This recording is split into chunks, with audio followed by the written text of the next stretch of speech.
Good evening. Thank you for joining us tonight for our 18 News digital exclusive State of the Virus. Now, as cases of COVID-19 continue to rise across the country, 18 News is giving you, our viewers, an opportunity to ask local experts your questions regarding COVID-19. And today we're joined by Dr. Justin Nistico, an infectious disease specialist at Ardent Health. And thank you for joining us again, Doctor. Yep. Thank you so much for having me. All right, Doctor. So we continue to see more and more cases of COVID-19 in our community. In Chemung County, the majority of cases are currently listed as hospitalized patients. So what is the state of the virus in our hospital, and how are doctors such as yourself handling this new wave of patients?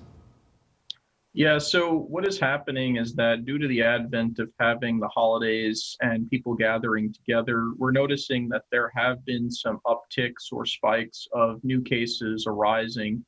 And cases that come to the hospital tend to have issues like shortness of breath, low levels of oxygen that we're recording, and individuals may require some assistance with medications that treat the virus and also medications that help to at least open up the airways so that they can have better oxygenation and easier time breathing. All right, so what kind of patients are you starting to see now? Are we seeing mostly older patients? Is there now a mix of these more younger cases? And how severe are some of these cases that you're now seeing? I think a majority of the cases that we have seen are individuals who have a comorbidity, such as individuals with prior lung disease or prior heart disease. Those are very, very common cases that can get admitted to the hospital. We are seeing a mix of older and younger, but much more in the terms of cases that have comorbidities are older individuals. And those individuals are the ones that take up the majority of hospitalizations. And I think that's pretty much across the board. All right, now, of course, we've been talking about this virus since February of earlier this year, so I want to go back to some of the basics of this virus, just as a reminder for some people. So what are some symptoms they should be looking out for, and how can they best prevent the spread of this virus? So if the individuals are developing any type of symptom, and the symptoms that are typical are cough, shortness of breath, a fever of 100 or greater, or individuals may feel like they're developing any symptoms of a head cold. They could have symptoms where they have loss of taste or smell. And those individuals, if they develop those symptoms, should immediately talk with their primary provider and may consider getting COVID tested. There's many sites now that offer COVID testing. And here at Arnet, we also have a drive-through testing, and the number for the testing and the COVID hotline is on the website. And what's important is that if the individual has symptoms, they should make sure that we stay away from the vulnerable and other individuals that may be at risk for developing infection, because that's how the spread has been worsening in our community, as individuals may think they don't really have a worse cold or really bad symptoms, and they see their loved ones or family members or friends, and they wind up causing infection to spread that way. All right, so this week, New York changed its quarantine guidelines. Now people are required to quarantine for 10 days instead of 14 days, as long as no symptoms are reported. So why is this change being made, and how does it affect some of the residents who may be exposed around us? So having a shorter quarantine period, and quarantine and isolation are two separate things. So kind of to distinguish between two of them, when you quarantine, it means that you were exposed at a high risk exposure. You had no protection on, you were close in contact with an individual who did test positive, and you yourself do not have symptoms, and that's quarantining. Isolation is another one where people have actually gotten COVID-19, and that's isolation period means you have 10 days of isolation if you developed COVID-19 infection. So the reason for the reduction is that they're noticing that a majority of the cases that are developing symptoms happen within that 10-day time frame. And I think that's why they wound up changing from 14 to 10. Also, it helps to reduce the amount of time some individuals may have to wait to either enter or leave certain areas of the state, et cetera. But what is important to know about that is that the quarantine period is individuals quarantined for 10 days if they don't have any fever above 100 without any sort of medication that lowers fever. and also that they're symptom free. And that's a key thing, is that making sure that you're symptom free and you have no fever. Really, the concern there is when you quarantine, if you develop any fever or any symptoms, you really should get tested. All right, and of course, just coming out of the Christmas holiday, we're now a couple weeks removed from Thanksgiving. What have we seen from first the Thanksgiving holiday, and what are we expecting from the December holiday season?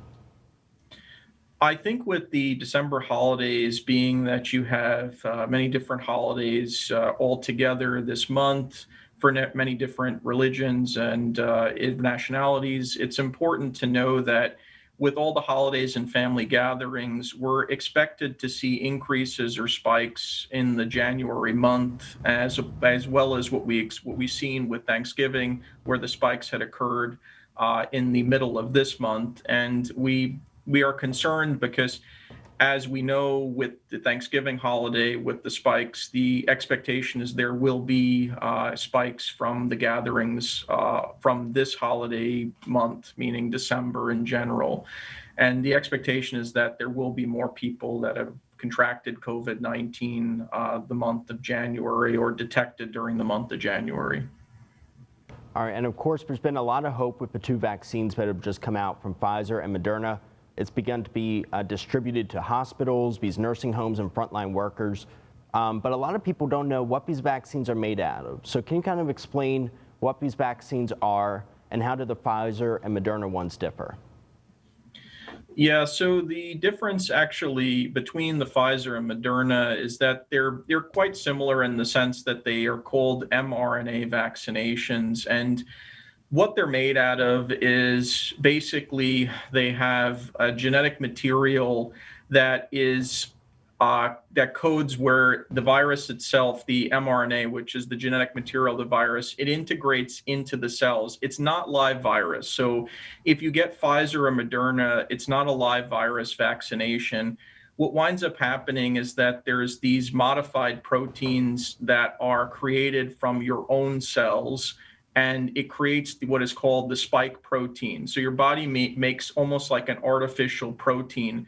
And then what winds up happening is your immune system then attacks the protein, creating a memory antibody to it. So it creates almost like antibodies by having the system kind of get tricked into knowing that you had exposure to this particular protein. So it creates its own defense system that way. Between Pfizer and Moderna is that Pfizer and Moderna, like I said, they're both mRNA vaccines. There have been more reported side effects with Moderna versus the Pfizer vaccine. Both of them require 2 shots within usually a 21-day period, 3-week period.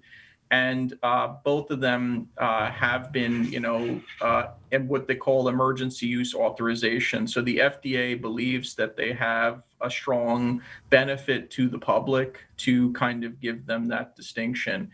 But there is no live virus, and I'm going to repeat that, in these vaccines. So it's not giving you COVID-19 in a small dose. It's basically giving you just the ability to create antibodies by using some of the proteins from the virus, or similar proteins from the virus. All right, that's great to know. And so, Doctor, we're going to go to our first viewer question regarding the vaccine and the news of this mutation in the virus overseas. James in Elmira asks, if we get the vaccine, does that prevent us from catching the other strains of the virus? So first, what is this mutation? And then to James's question, will this new vaccine help protect us against it? Opinion is that it will protect against the new strains that they're reporting. They're still studying the new strains, meaning that they're looking at what is known as that spike protein, which has a different shape. But the belief is that if you create antibodies to that protein, it should be similar enough where those antibodies that you've made should be able to protect you from developing infection with COVID-19. The concern about the new strains, just to speak briefly about that, is that the strains that have been identified initially came from the southern United Kingdom. And the idea behind the new strains is that they're still looking into seeing if they're more what they call virulent, where they spread more easily. They're not really sure if that's the case, or coincidentally, the individuals in that area were not really exposed heavily to COVID-19, and this strain just incidentally wound up being in the region. But we're still looking into a lot of the information that's going to be presented from, labs evaluating this as well as researchers. All right, and we have another question about the vaccine. This one asking about people who live or visit different states. Of course, a lot of older residents may be traveling south for the winter. So, doctor, what are the plans for those quote unquote snowbirds who may be in one state during the winter during the rollout of the vaccine, but then they may come back to New York or Pennsylvania or another state when it's time to get that second dose? So the idea behind that is that we obviously, if you get the first dose, 3 weeks later you would need to get the second dose. At least you have to wait 3 weeks. But the concern is that each state might have a different policy about that, especially if the states are being the ones who are acquiring the vaccination. So it might be related to the policies of the state. So if you, for example, lived in New York, you might need to be in the state, because how a vaccine occurs is that you get a card that is presented to you noting the time and date that you had gotten vaccinated with the lot number. And then the second time and date, or the date that you would get the next vaccine, would be recorded. So you might have to present to the same location to get that second vaccine, because remember, we would need to make sure that there's enough stock so that you're able to get your second dose, because that's how the vaccine was studied and that's how it was developed. So it would be very important to get both doses. All right, doctor, now we have one more viewer question, this one our third, from Sean in Bath, and he asks about the vaccine. How long does immunity last once you are able to get vaccinated? I guess, after you get that first one, and then maybe after you get that second dose. So right now it's to be determined still. We have a lot of studies that are ongoing looking at the actual vaccination to see how long the vaccination immunity will last. Because remember, what's occurring with the Pfizer and the Moderna vaccines, not speaking about the other vaccine AstraZeneca is producing, the vaccine is basically creating artificial proteins in the body that your immune system recognizes and then starts to produce antibodies to. The hope is that the antibodies last a really long time, but that's to be determined. As of right now, we know in the trials that over 90% of individuals, since the time the trials had started several months ago, have not acquired COVID-19, but we just don't know to what degree or how long that would last. And that's something that's still being studied. But the important thing about being vaccinated is that the benefits of having some protection against COVID-19 versus nothing is very important, just because if you're a person with comorbidities or have other issues where you could have a bad outcome with this particular infection, it would be very beneficial to have protection against it, even if you got COVID and the symptoms are much less. Mm-hmm. All right, so doctor, we talked a lot about what's happening in these hospitals, the rising number of cases, and so far it looks like a slow rollout of this vaccine. So what do you need the public to know right now, and what do they need to know as we enter the new year? So what's the important thing about this new year is that with the help of the entirety of the country, as well as all of the health experts that are out there, it's highly advised that we collaborate together and we work together to get vaccinated, as well as doing our part to stay socially distanced, making sure that we are wearing our masks, making sure we're washing our hands with soap and water. If you have symptoms, it's very important that you let people know that either you were in contact with, or make sure that you try to accommodate those plans that you've made to just let people know that you feel ill or you feel sick. I think most people will understand nowadays that that's important.